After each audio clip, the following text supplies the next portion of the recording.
ওয়ার্ল্ডমেক নিউজে আপনাদের স্বাগত জানাই। এই মুহূর্তের সবচেয়ে বড় ব্রেকিং নিউজ দিয়ে আমরা শুরু করছি। বিস্তারিত তথ্য জানতে আমাদের সাথেই থাকুন। এখনই ইরান ছাড়ুন, মার্কিন নাগরিকদের সতর্ক বার্তা।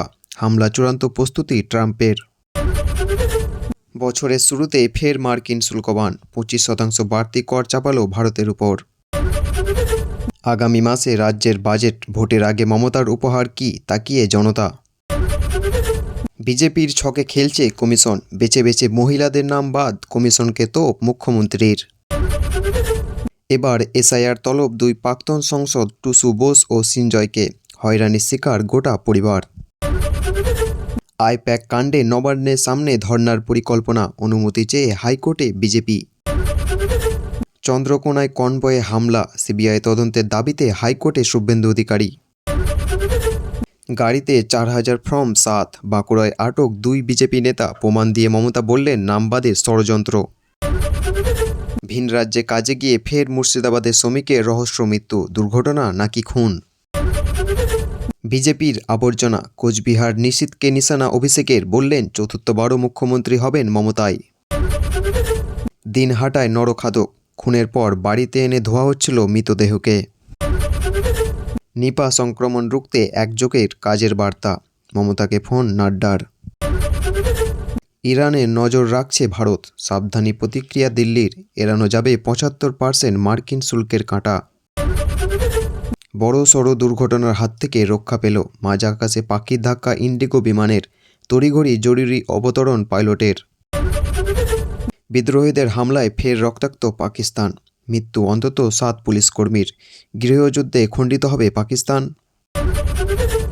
দলের পর দল, বাংলাদেশে ভোটের আগে নয়া রাজনৈতিক লড়াইয়ে এনসিপি ত্যাগী পড়ুয়ারা।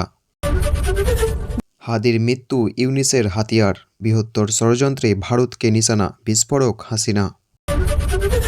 ঢাকা দিল্লি টানাপোড়েনের মাঝে বিএনপি চেয়ারম্যান তারেকের সঙ্গে বৈঠক ভারতীয় রাষ্ট্রদূতের।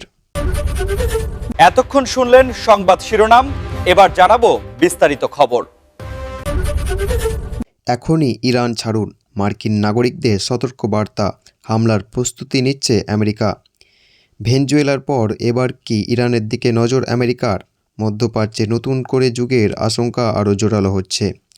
সোমবার গভীর রাতে মার্কিন নাগরিকদের উদ্দেশ্যে কড়া সতর্কবার্তা জারি করেছে ডোনাল্ড ট্রাম্প প্রশাসন। হোয়াইট হাউসের নির্দেশে তেহরানের মার্কিন দূতাবাস জানিয়েছেন এখনই ইরান ছাড়ুন। দূতাবাসের পক্ষ থেকে জানানো হয়েছে বর্তমানে অশান্ত পরিস্থিতিতে ইরানে থাকা মার্কিন নাগরিকদের জীবনের ঝুঁকির মধ্যে পড়তে পারে। সেই কারণে অবিলম্বে দেশ ছাড়ার পরামর্শ দেওয়া হচ্ছে।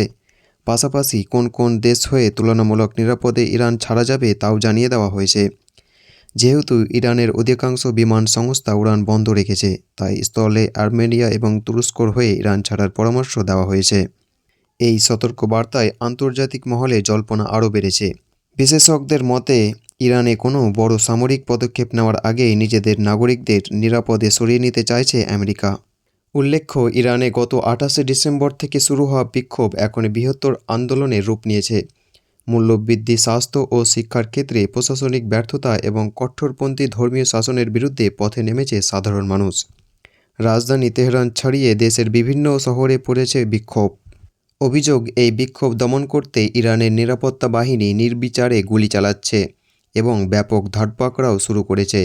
এখন পর্যন্ত সরকারি ও বেসরকারি সূত্রে পাওয়া তথ্য অনুযায়ী এই আন্দোলনে 648 জনের মৃত্যু হয়েছে এবং 10,600 জনের বেশি মানুষকে গ্রেপ্তার করা হয়েছে। এই পরিস্থিতিতে তেহরানের মার্কিন দূতাবাসের সতর্কতায় বলা হয়েছে ইরানের বিক্ষোভ আরও হিংসাত্মক আকার নিতে পারে। এর ফলে ব্যাপক ধরপাকড়া এবং আহত হওয়ার ঘটনা এবং রাস্তা ও গণপরিবহন ব্যবস্থা বন্ধ হওয়ার সম্ভাবনা রয়েছে। এদিকে মার্কিন প্রেসিডেন্ট ডোনাল্ড ট্রাম্পও কড়া ভাষায় ইরানকে হুঁশিয়ারি দিয়েছেন। তার বক্তব্য, যেভাবে বিক্ষোভকারীদের উপর দমন নীতি চালানো হচ্ছে তার ভিত্তিতে সেখানে মার্কিন হস্তক্ষেপ প্রয়োজন হতে পারে। অন্যদিকে পাল্টা হুঁশিয়ারি দিয়েছেন তেহরানও। ইরানের তরফে জানানো হয়েছে যদি তাদের দেশে কোনো হামলা হয় তাহলে ইসরায়েল এবং পশ্চিম এশিয়ায় আমেরিকা সামরিক ঘাঁটিগুলিকে নিশানা করা হবে। সব মিলিয়ে নতুন করে মধ্যপ্রাচ্যের বড় সংঘাতের আশঙ্কা ক্রমশই ঘনীভূত হচ্ছে বলে মনে করছেন আন্তর্জাতিক পর্যবেক্ষকদের এক অংশ। আর হাতে মাত্র 2-3 মাস, তারপরেই শুরু হবে বিধানসভা নির্বাচন। তার আগে ফেব্রুয়ারির প্রথম সপ্তাহে রাজ্যের অন্তর্বর্তী বাজেট পেশ করতে চলেছেন মমতা বন্দ্যোপাধ্যায়ের সরকার। পরিষদীয় মন্ত্রী শোভেনদেব চট্টোপাধ্যায় জানিয়েছেন ওই সময়ে বাজেট অধিবেশন বসবে। এবারে বাজেট হবে ভোট অন অ্যাকাউন্টেন্ট, অর্থাৎ ভোটের পরে সরকার গঠন হলে এই বাজেটের ঘোষণাগুলি কার্যকর হবে। 1 ফেব্রুয়ারি কেন্দ্রীয় বাজেটের পরই রাজ্যের বাজেট আসবে। 21 ভোটের আগে লক্ষ্মী ভাণ্ডারের টাকা বাড়ানো হয়েছিল। তাই প্রশ্ন, 26 ভোটের আগে কি আবার কোনো বড় ঘোষণা বা জনমুখী চমক দিতে চলেছেন মুখ্যমন্ত্রী? সেদিকে তাকিয়ে রাজ্যবাসী। চেন্নাইয়ে কাজে গিয়ে মুর্শিদাবাদের শ্রমিকের রহস্য মৃত্যু।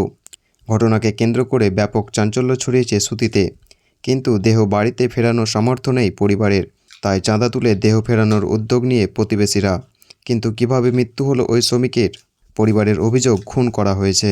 জানা গেছে মৃতের নাম আমাই মাঝি, বয়স 28। তার বাড়ি সুতি থানার হারুয়া গ্রাম পঞ্চায়েত গাম্ভীরা গ্রাম। বৃদ্ধ মা, স্ত্রী ও সন্তানদের নিয়ে তার সংসার। উপার্জনের আশায় গত বছর দুর্গাপুজোর সময় চেন্নাইয়ে আমাই তাম্বারামে বহুতল নির্মাণের কাজে গিয়েছিলেন। সোমবার সন্ধ্যায় সেখানে তার মৃতদেহ উদ্ধার হয়। রাতে খবর আসে মুর্শিদাবাদের বাড়িতে। মৃতের পরিবার সূত্রে জানা গিয়েছে মঙ্গলবার চেন্নাইয়ের একটি হাসপাতালে ময়নাতদন্ত হবে, তারপর ফিরবে দেহ।